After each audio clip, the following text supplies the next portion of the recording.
L'Occitan jusqu'à présent, l'image que l'on a en général, c'est une image folklorique, ce n'est pas cela. Ah non, pas du tout. L'image folklorique, j'ai rien contre, j'aime bien l'image folklorique et tout. Moi je parle très souvent, quand je parle de la régionalisation, de la région et tout, je parle très souvent au niveau économique en premier, et après il y a la redistribution. Parce qu'il faut le savoir, d'abord on commence par l'économie, et puis après, une fois qu'on a les moyens, on redistribue proportionnellement partout où il faut le faire.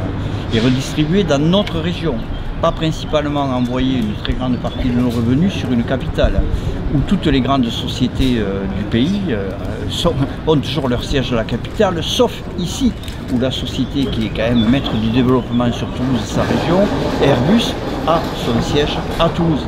C'est quand même quelque chose de très très important, c'est un exemple. Voilà. Quant après la différence de niveau de vie qu'il y a entre les régions et la capitale, c'est en Europe, c'est en France où il y a le plus de différence entre Paris et ces régions, alors que dans d'autres pays similaires, on peut comparer par exemple l'Allemagne ou Berlin à moins de 2% finalement niveau de vie de la capitale avec le reste de l'Allemagne.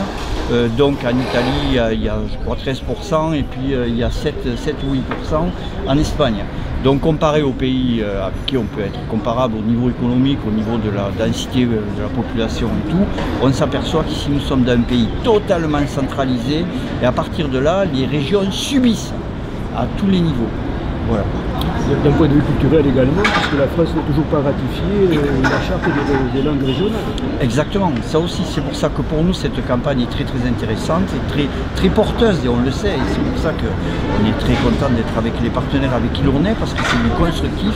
Pour la bonne raison qu'au niveau culturel sur les langues et tout, la France est le seul pays qui finalement n'a pas suivi, ne suit pas d'ailleurs du tout les règles européennes là-dessus qui ont été instituées normalement il y a quand même un certain temps, mais pas mises en œuvre du tout ici.